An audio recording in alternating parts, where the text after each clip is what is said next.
अस्सलाम वालेकुम गाइस, आज रमज़ान का 10वां रोज़ा और ये रोज़े इतनी तेज़ी से जा रहे हैं, पता भी नहीं चल रहा है। ये रमज़ान बहुत तेज़ी से जा रहे हैं, दुख भी बहुत ज़्यादा हो रहा है। तो मैं यहाँ सहरी में उठ चुकी थी। उसके बाद यहाँ मैंने सहरी में आज खाई थी बैंगन की सब्जी और रोटी।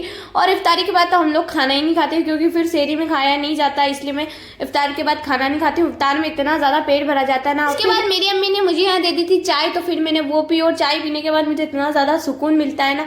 और यहाँ मेरी सहरी बिल्कुल कम्प्लीट हो चुकी थी। मैंने यहाँ रोज़े की नियत की और रोज़े की नियत करने के बाद देखते ही देखते फजर का वक्त हो जाता है। तो फिर मैंने फजर की नमाज अदा करी और नमाज अदा करने के बाद मैंने थोड़ी देर कुरान पाक की तिलावत करी। और होता है जोहर का वक्त, तो फिर मैंने जोहर की नमाज अदा करी। और जोहर की नमाज अदा करने के बाद हम लग गए थे इफ्तारियों की तैयारी में। तो मेरी अम्मी आज बनाने वाली थी चिकन चीज़ बोल, तो मेरी अम्मी ने सब कुछ तैयार करके रख दिया था।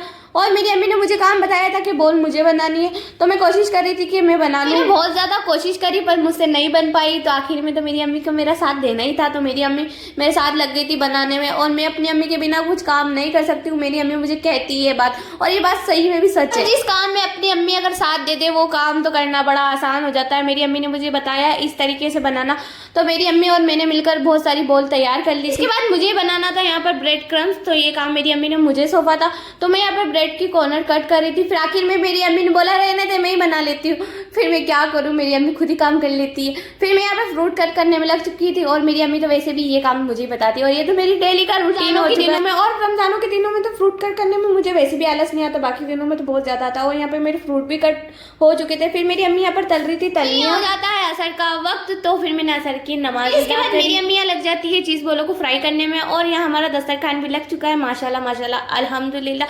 और फिर मैं यहाँ खिड़की में खड़ी होकर अजान का इंतजार कर रही थी, इतना ज़्यादा सुकून मिल रहा था ना यहाँ पर। और फिर मैं यहाँ दस्तरखान पर बैठ गई थी। फिर मैंने अल्लाह पाक से बहुत सारी दुआएं मांगी, अल्लाह पाक का बहुत बहुत शुक्र करा। और मैंने आपके लिए भी बहुत सारी दुआएं मांगी, मेरे लिए भी बहुत सारी दुआएं मांगी। यहाँ देखते ही देखते हो जाता है मगरिब का वक्त, तो फिर मैंने रोज़ा खोला। और अगर आप मेरे चैनल पर नए हो तो चैनल को सब्सक्राइब कर लेना, ज़्यादा से ज़्यादा वीडियो शेयर एंड लाइक करना। और आपके रमज़ान कैसे जा रहे हैं मुझे कमेंट में ज़रूर बताना। फिर मिलेंगे नेक्स्ट वीडियो में, तब तक के लिए बाय, अल्लाह हाफिज़। दुआओं में याद रखना।